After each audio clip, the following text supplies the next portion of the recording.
Good morning, students. Today we teach you new chapter, lesson number 10. Which chapter is lesson number 10? Our chapter name is बाल मजदूर। वैसे तो बच्चों हमारी सरकार के द्वारा बाल मजदूरी पर रोक लगाई जा चुकी है। आपने बहुत सारे ऐसे बच्चे देखे होंगे ना, जो कहीं पर भी कचरा उठाते हुए आपको दिखाई दिए होंगे या फिर रेड़ों पर कोई भी काम करते हुए दिखाई देते होंगे। जो बच्चे छोटी उम्र में काम करते हैं उनको क्या कहा जाता है? बाल मजदूर। बाल मजदूर कहा जाता है। और जो करते हैं उनको क्या कहा जाता है? बाल मजदूरी। जिस कार्य को वो कर रहे हैं वो क्या है? बाल मजदूरी।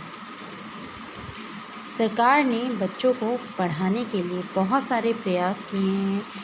नई कई सारी पॉलिसी, कई सारे जो है नियम, लो, न्याय बनाए हैं, जिससे बच्चे जो हैं अपनी शिक्षा, हर उम्र का बच्चा जो है शिक्षा प्राप्त कर सके। आज इसी विषय में हम बात कर रहे हैं। हमारी चैप्टर नंबर आप 10 निकालें। आपकी बुक है स्नेहा प्रभा। आपका हिंदी का फर्स्ट चैप्टर हम यहाँ पे स्टार्ट करेंगे। चैप्टर 10 आज हम स्टार्ट करेंगे। चैप्टर का नाम है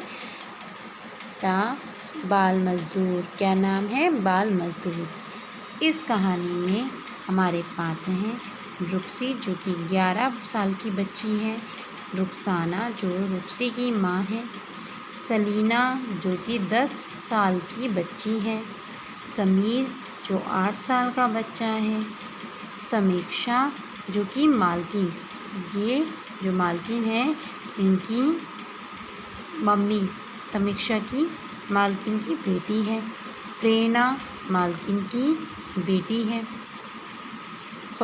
समीक्षा जो है वो मालकिन है और प्रेरणा जो है वो इनकी बेटी है। यतीन प्रेरणा का भाई है और दाऊद जो है वो सलीना का भाई है, जो कि उम्र में 7 साल का है। चलिए तो आज बात करते हैं, कहानी पढ़ते हैं इन्हीं प्यारे बच्चों की। ठीक है, कहानी का क्या नाम है? बाल मजदूर। चलिए तो स्टार्ट करें। सभी बच्चे अपनी पेंसिल कहाँ पर रखेंगे? अपनी बुक्स पर प्रॉपर वे में स्टार्टिंग से स्टार्ट करें। यहाँ पर सबसे पहला क्या है? समीक्षा। समीक्षा कौन थी? मालकिन थी। ठीक है, तो समीक्षा, रुक्सी आज तुम आई हो काम करने। रुक्सी जो कि 11 साल की बच्ची है और रुखसाना की बेटी है, वो क्या कह रही है? रुक्सी आज तुम आई हो काम करने, तुम्हारी माँ कहाँ है? अब उसने क्या पूछा उससे कि भाई रुक्सी तुम क्यों आई हो, तुम्हारी माँ कहाँ है जो काम करने के लिए आती हैं? अब रुक्सी ने क्या कहा? रुक्सी माँ कहती हैं कि तुम्हें काम सीखना है, इसीलिए आज से काम पर जाओ। मीन्स उसकी मदर ने उसको स्टडी के लिए नहीं, किसके लिए भेज रही हैं? काम करने के लिए भेज रही हैं। ठीक है, समीक्षा जो मालकिन है, फिर वो कहती हैं तुम्हारी बहन सलीना का क्या हुआ? क्या वह भी बर्तन धोने और सफाई का काम करने लगी है? नेक्स्ट पेज पे चलिए बेटा। रुक्सी, हाँ आंटी जी, माँ कहती हैं तुम्हारे बाप तो पैसा देता नहीं। मीन्स वो उसके पापा के बारे में बोल रही है कि उसके पापा पैसे नहीं देते हैं। मैं सारा घर खर्च कैसे चलाऊं? जिम्मेदारियां बहुत होती हैं तो अकेला पर्सन नहीं कर सकता, तो इसीलिए उनकी मदर क्या कह रही हैं कि अब भाई तुम्हारे पापा जो है पैसे नहीं देते तो तुम सबको काम करना पड़ेगा, क्योंकि वो अकेले काम नहीं कर सकती इतना। प्रेरणा, तो क्या तुम्हारी माँ नहीं जानती कि 14 साल से कम उम्र के बच्चों को किसी भी तरह का काम करवाना कानून के खिलाफ है। मीन्स ऐसे जो बच्चे जो कितनी कम उम्र के हों, 14 साल से कम उम्र के हों, तो वो बच्चे कहीं पर भी काम नहीं कर सकते। ये किस लिए है? ये कानूनी अपराध है। ठीक है, कानून के खिलाफ है। कोई इस तरह से करता है तो क्या होगा, उसको पनिशमेंट मिलेगी। ठीक है, तो रुक्सी, दीदी मुझे इन बातों का नहीं पता। ठीक है, अब वो क्या कह रही है कि भाई मुझे नहीं पता कि इन बातों के बारे में कि भाई ये कानून के खिलाफ़ है या काम नहीं करना। यतीम, चलो तुम माँ को बुला कर लाओ, हम उससे बात करेंगे। अब क्या कह रहा है वो यतीम, जो किसका भाई है, जो कि प्रेरणा का भाई है और मालकिन का बेटा है, वो क्या कह रहा है कि रुक्सी से कि तुम जाओ, तुम अपनी मम्मी को बुला कर लेके आओ, हम उनसे बात करेंगे। रुक्सी चली जाती है और थोड़ी देर में अपनी माँ को लेकर वापस आती है। प्रेरणा, अब वो प्रेरणा कौन है, मालकिन की बेटी और समीक्षा की बेटी रुखसाना आंटी। क्या आपको पता है कि 14 साल के से कम उम्र के बच्चों से मजदूरी नहीं करवानी चाहिए। वो भी सही बोल रही है, गलत तो है। ठीक है, तो हम यहाँ पे क्या कहते हैं, यतीम, अगर हम आपकी शिकायत कर दें तो आपको पुलिस पकड़ कर ले जाएगी। रुखसाना, मैं क्या जानूँ ये पढ़े लिखों की बातें, मेरा आदमी काम नहीं। नेक्स्ट पेज पे चलें सभी। करता, इसीलिए लड़कियों को घरों में काम दिलवा दिया है और बेटा दाऊद को एक फैक्ट्री में। अब उसने क्या कहा कि भाई बेटो, मुझे तो पता नहीं कि भाई कैसे होता है कैसे नहीं, भाई कानूनी अपराध है या नहीं है, और भाई वो अकेला इतना खर्चा नहीं उठा सकती, इन बच्चों का इतना खर्चा नहीं उठा सकती, तो उसने क्या किया है, अपनी दोनों लड़कियों को कहाँ पे लगा दिया, काम दिलवा दिया है, घरों में लगवा दिया, झाड़ू पोछे और बर्तन के लिए। और अपने बेटे को, जो कि हमने क्या बताया था, कितनी उम्र का है, सिर्फ 7 साल की उम्र का है। देखो यहाँ पे बताया था ना कि केवल 7 साल की उम्र का है, उसे भी उसने फैक्ट्री में लगवा दिया। समीक्षा, रुखसाना यह तुमने अच्छा नहीं किया। तुम्हें पता है सरकार छोटे छोटे बच्चों के लिए कितना कुछ करती है। अभी कल की यतीम एक मज़दूर के बेटे समीर को स्कूल में दाखिला दिलवा कर आया है। बच्चा पढ़ लिख कर अच्छा इंसान बनेगा। अब समीक्षा किससे कह रही है, समीक्षा अपनी सर्वेंट से कहती है, क्या कहती है कि भाई तुम जो है तुमने बहुत गलत किया।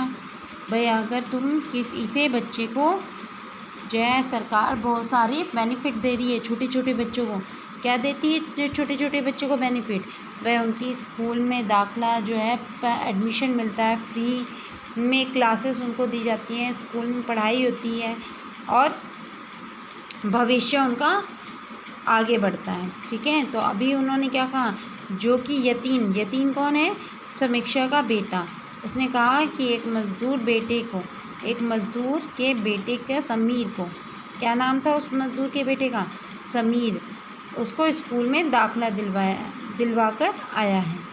बच्चा पढ़ लिख कर क्या बनते हैं, अच्छा इंसान बनते हैं। बच्चे क्या बनते हैं बेटा, पढ़ लिख कर अच्छा इंसान बनते हैं। चलिए नेक्स्ट है यतीम और आंटी। पता है आजकल स्कूलों में सरकार की तरफ से बच्चों को ड्रेस, किताबें तथा खाना भी निःशुल्क मिलता है। जितने भी गवर्नमेंट स्कूल हैं उन सभी में क्या होता है, बच्चे को ड्रेस भी मिलती है, किताबें भी मिलती है और खाना भी निःशुल्क मिलता है। निःशुल्क का मतलब होता है मुफ्त में। ठीक है। प्रेरणा, आंटी सोचिए, अगर आप अपने तीनों बच्चों को स्कूल भेजती हैं तो इनकी रोटी, कपड़े और किताबों की समस्या ख़त्म। ऊपर से लड़कियों के विवाह के लिए भी सरकार ने योजना बनाई है। मीन्स सरकार आजकल क्या कर रही है, लड़कियों की शादी के लिए भी, कि माँ बाप पर खर्चा ना पड़े, तो वो क्या करती हैं, सामूहिक विवाह कराती हैं, जिसमें माँ बाप को कोई खर्चा नहीं करना पड़ता। सारा काम कौन करती है, गवर्नमेंट करती है, सरकार ही सारा खर्चा करती है। अब नेक्स्ट है रुखसाना। कौन सी योजना, रुखसाना क्या पूछती है कि कौन सी योजना है ये जिसमें सरकार भाई लड़कियों का खर्चा भी, विवाह वगैरह खुद ही करा देती है, और किताबें, स्कूल में खाना सब कुछ प्रोवाइड कर रही है, ये दे रही हैं। प्रेरणा, लड़कियों के नाम दाखिले वाले दिन से ही 10,000 रुपये जमा हो जाते हैं। मीन्स जिस दिन बच्चियाँ, लड़कियाँ जो हैं किसी भी गवर्नमेंट स्कूल में एडमिशन कराते हैं तो क्या होता है, तुरंत उनके खातों में 10,000 रुपये जमा हो जाते हैं, जो 12वीं पास करने के पश्चात उन्हें दे दिए जाते हैं।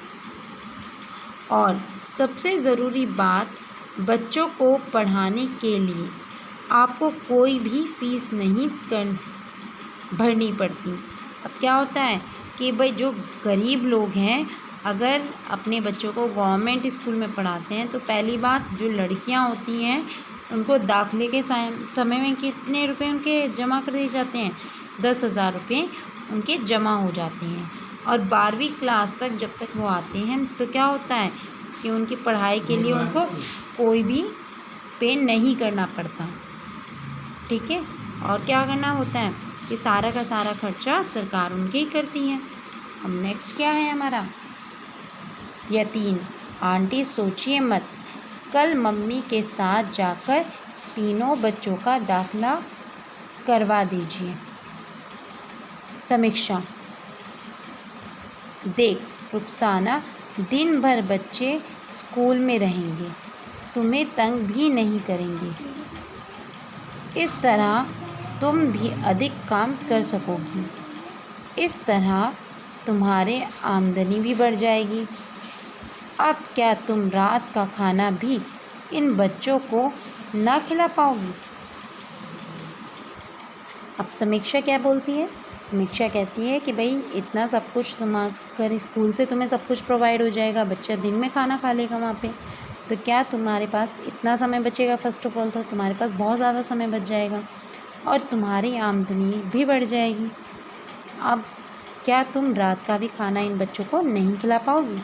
भाई रात का खाना, क्योंकि स्कूल में सारा दिन का खाना उनको स्कूल से मिल जाएगा, तो रात का खाना तो खिला ही सकते हैं। अब रुखसाना क्या कहती है, रुखसाना पर इनका बाप वह गुस्सा होगा, मीन्स उसके पिता नहीं चाहते कि उनके बच्चे पढ़ें। समीक्षा, उसे हम समझा देंगे, अब तुम चिंता मत करो, कहीं किसी चीज़ की ज़रूरत पड़ गई तो हम हैं। मीन्स वो आप उसको तसल्ली देते हुए कहती है कि सब कुछ हम समझा देंगे, ठीक है, और नीड अगर किसी भी तरह की तुम्हें ज़रूरत पड़ती है तो वो हम दे देंगे। रुखसाना बीबी जी कहती तो आप ठीक हैं, खेलने खाने की उम्र है। अब क्या कहती है वो, कहती है तो आप तो ठीक कह रहे हो, खेलने खाने की उम्र में इनसे काम करवाना मुझे भी अच्छा नहीं लगता, पर क्या करूं, मेरी मजबूरी थी।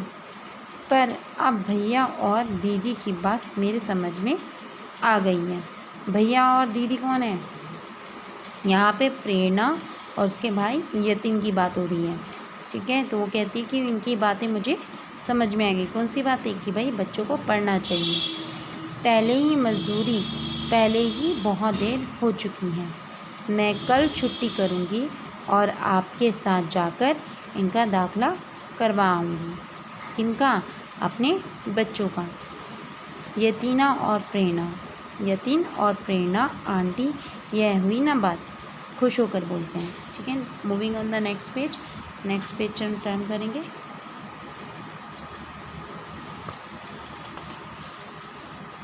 यहाँ पे बेटा आपको शब्दार्थ दिए हुए हैं, ये क्या करेंगे, ये आप अपनी नोटबुक में करेंगे, फेयर नोटबुक में करने हैं।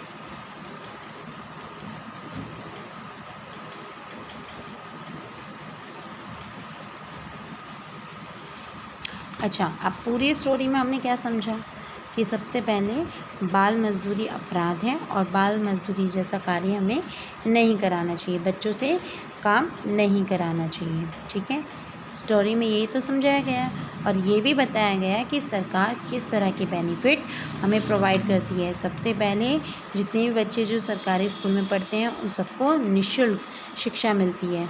ठीक है, शिक्षा बेटा पाना सभी बच्चों का अधिकार है और सरकार ने इसीलिए सभी सरकारी स्कूलों में ड्रेस, किताबें तथा खाना निःशुल्क मतलब मुफ्त किया है, मुफ्त में मिलता है। ठीक है, उसके अलावा भी जिन बच्चों के मीन्स जो पेरेंट्स होते हैं, जो लड़कियां होने की वजह से उनके खर्चों की वजह से वो उनका जो है या तो उनको पढ़ाना नहीं चाहते, उनसे काम कराते हैं, तो उनके लिए भी सरकार ने क्या किया है, लड़कियों के विवाह करने के लिए भी सरकार ने योजना बनाई हुई है। और ये कब से शुरू हो जाता है, जब लड़कियां दाखिला जब उनका होता है स्कूल में, तो उसी समय से उनके लिए पैसे जो है डिपॉजिट होना स्टार्ट हो जाता है। ठीक है, अब आप नेक्स्ट अपना क्या करेंगे, अब कठिन शब्द लिखेंगे। सबसे पहले यहाँ पे लिखेंगे हम कठिन शब्द करेंगे। चलिए अब करते हैं हम कठिन शब्द। कठिन शब्द में पहला शब्द आप जो लिखेंगे वो क्या होगा बेटा, नंबर 1 पे लिखिए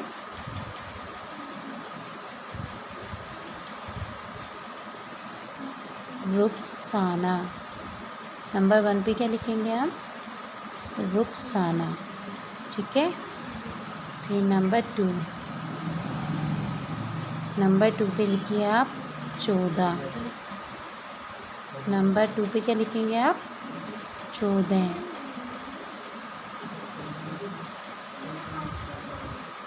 नंबर 1 पे क्या लिखा हमने, रुखसाना। नंबर 2 पे लिखा हमने 14। नंबर 3 पे चलिए। नंबर 3 पे लिखिए आप दाखिला।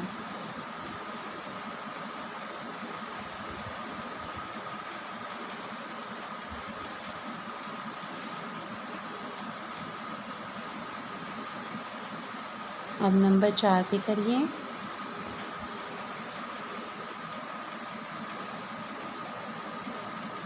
आमदनी।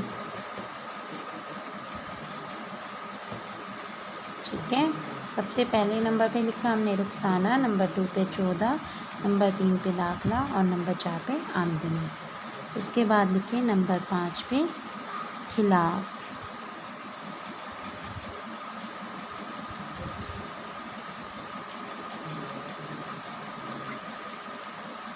ठीक है, फिर हम नंबर 6 पे मजबूरी।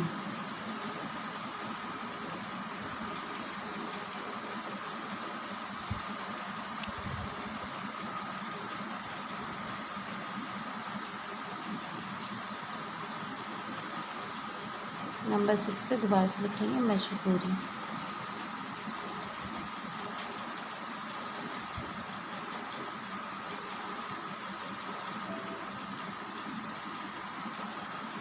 चलिए अब नंबर 7 पे क्या लिखेंगे हम, यहाँ पे नंबर 7 पे लिखिए आप फीस।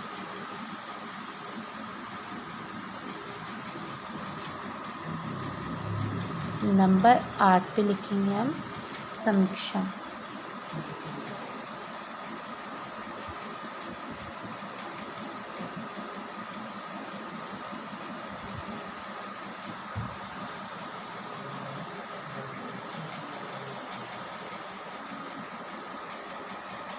नंबर 9 पे लिखेंगे आप समस्या।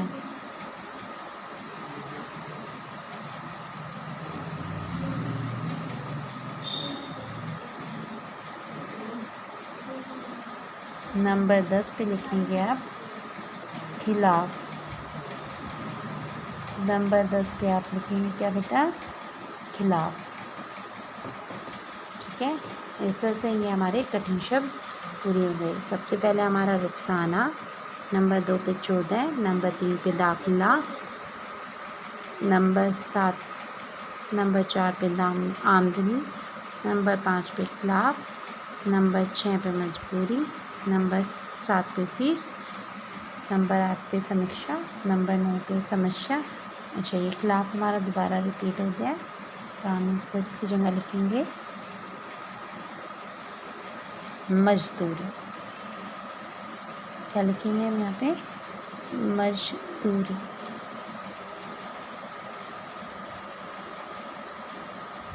ठीक है, इसके साथ ही हमारे कठिन शब्द कंप्लीट हो जाते हैं। ठीक है बेटा, सभी अपनी नोटबुक्स में ये बहुत साफ साफ राइटिंग करेंगे। अब नेक्स्ट हमारा आता है यहाँ पे क्वेश्चन आंसर। अब करेंगे हम आपके क्वेश्चन आंसर। तो सबसे पहले यहाँ पे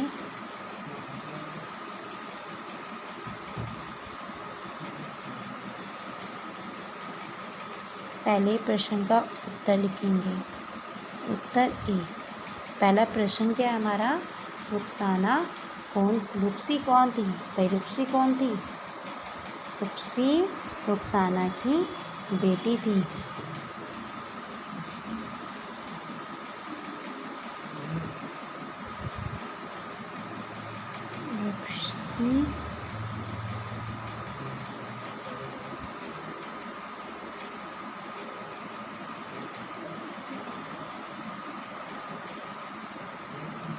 रुक्सी रुखसाना की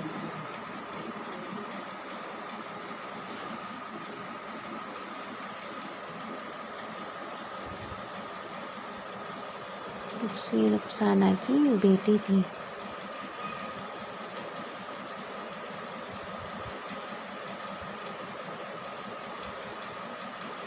ठीक है, प्रॉपर वे में लिखेंगे। रुक्सी कौन थी? रुक्सी रुखसाना की बेटी थी। कौन थी? रुक्सी रुखसाना की बेटी थी। चलिए क्वेश्चन 2 क्या है? समीक्षा ने सलीना के विषय में क्या कहा? सलीना के विषय में उसने क्या पूछा था?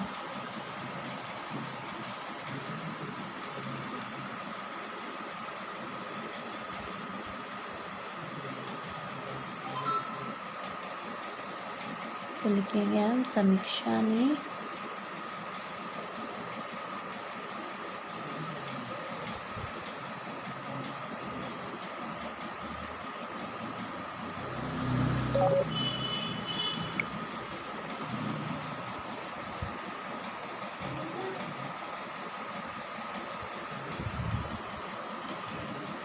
के विषय में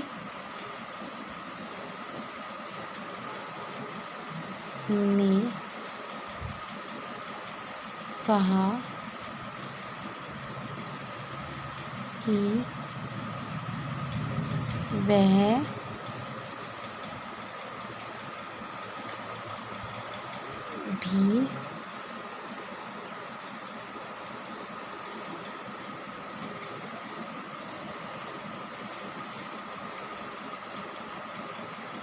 बर्तन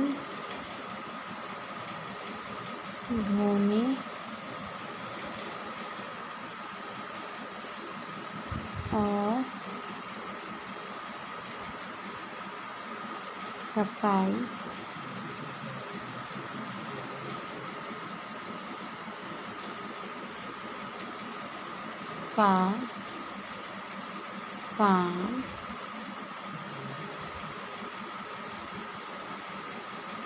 करने